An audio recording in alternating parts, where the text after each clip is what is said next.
Como que você viu aí esse discurso, né, exatamente, do Rodrigo Pacheco trazendo essa questão, né, muito crítica em relação à privatização, que muitos defendem, o próprio presidente Jair Bolsonaro defende, o próprio ministro Paulo Guedes defende, mas ele mesmo trouxe ali que não é da noite para o dia que isso vai acontecer, que realmente são situações mais burocráticas, demoradas. Queria que você fizesse aí uma análise dessa fala aí de Rodrigo Pacheco, por favor.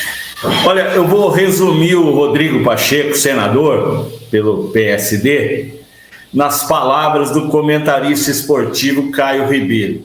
O senador Rodrigo Pacheco é um bananão, como diria meu amigo Caio. Ele não se posiciona em nada, ele é de um partido que defende a bandeira liberal, mas ele é contra a privatização, vem falar de reforma tributária aos 46 do segundo tempo.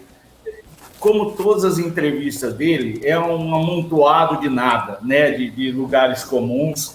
Tem um monte de decisões importantes para o Pacheco tomar, ele não toma, questão do STF, inclusive a questão tributária, que também foi barrada no STF. Então, eu acho que esse é um personagem, e vamos nos lembrar, o Rodrigo Pacheco não é presidente do Senado por mérito próprio. Ele teve apoio de toda a base do governo, né? Ele é um presidente do Senado que era para ser governista e, uma vez eleito, virou oposicionista, né? Só não vai tropeçar porque ele não tem que renovar o mandato nele agora, mas só daqui 4 anos, em 2026.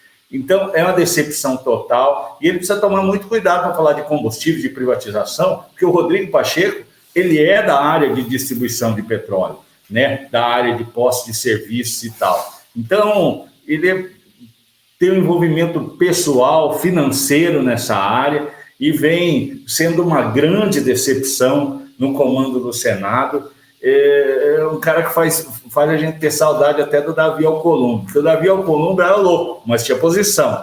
O Rodrigo Pacheco, todas as entrevistas dele são: olha, eu não sou nem não, nem sim, muito antes pelo contrário. Eu gostaria de fazer um comentário também sobre a fala do Lula, que foi... Posso fazer, Paula, sobre ele ser contra o teto de gastos? Eu até ia te perguntar sobre isso depois, até, Negrão, porque deixa eu só... Eu acho que isso é um ponto muito importante, mas eu só queria trazer a Kelly, porque só para concluir aquele assunto que a gente estava falando, porque a Kelly... Ah, não tem a Kelly? Ah, desculpa, tinham me falado que eu teria a Kelly aqui para falar sobre a reunião do Paulo Guedes em relação à Petrobras. Desculpa, Negrão, é porque eu achei que estava na hora de eu chamar a Kelly só para a gente concluir esse assunto. Mas a Kelly vai falar sobre isso daqui a pouco. Mas então, sim, queria entender exatamente sua visão na relação da fala do Lula quando ele diz do teto de gastos, né? Exatamente, uma questão muito delicada, onde aí não ter um teto de gastos significa o quê e como o investidor vê essa situação? Olha, se tem uma coisa que o Lula está sendo nessa campanha, é sincero, né? Ele fez fama como mentiroso, mas ele está sendo sincero. Ele falou que vai governar com o MST, que não haverá privatização, que vai rever a reforma trabalhista, ou seja, desfazer a reforma trabalhista, e que agora ele fala que não vai respeitar ou quer acabar com o teto de gastos. O que é isso, né? No português coloquial, é a gestão bolivariana da economia.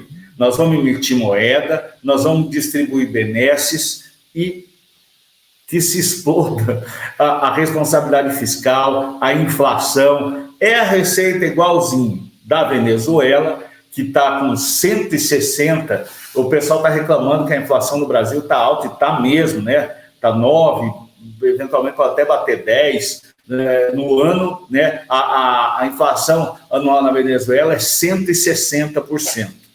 E na Argentina já passa dos 70% a inflação anual. Eu vi até matérias falando que talvez no final de 2022 a Argentina ultrapasse a Venezuela em termos inflacionários, quer dizer, aí seria a destruição absoluta. 85% da população da Venezuela vive abaixo da linha da pobreza. Isso significa que de cada 10 venezuelanos, de cada 100 venezuelanos, 15 têm um mínimo padrão de vida, o resto passa fome. Então, é essa receita que foi aplicada nesses países, de respeito total, emissão de moeda, distribuição de benesses para amigos, transformar as grandes estatais, pegue-se a PDVSA, a Petrobras venezuelana, o que aconteceu foi tanta corrupção, que a PDVSA não consegue mais extrair petróleo, que é a função inicial dela, fundamental dela. Né? Então, eles têm o petróleo e não conseguem extrair, por causa que perdeu-se os quadros técnicos, tudo, foi inchando a máquina com aliados, com militares, enfim, com todo mundo, né, que o Hugo Chávez achou necessário para se manter no poder, ou melhor, o Nicolás Maduro, e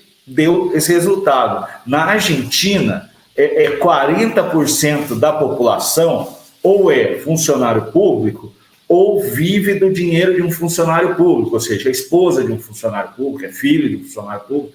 40% recebem do Estado, direto e indiretamente. É óbvio que isso não sustenta. Ao contrário do que o Lula pensa, o Estado não gera riqueza, entendeu? O Estado tributa riqueza, ele complica a geração de riqueza.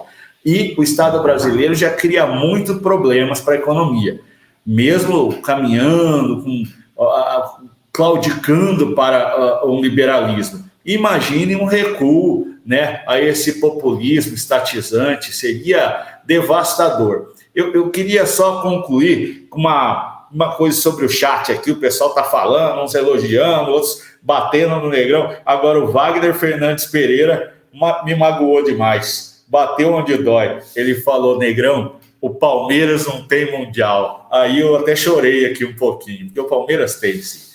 Paulo.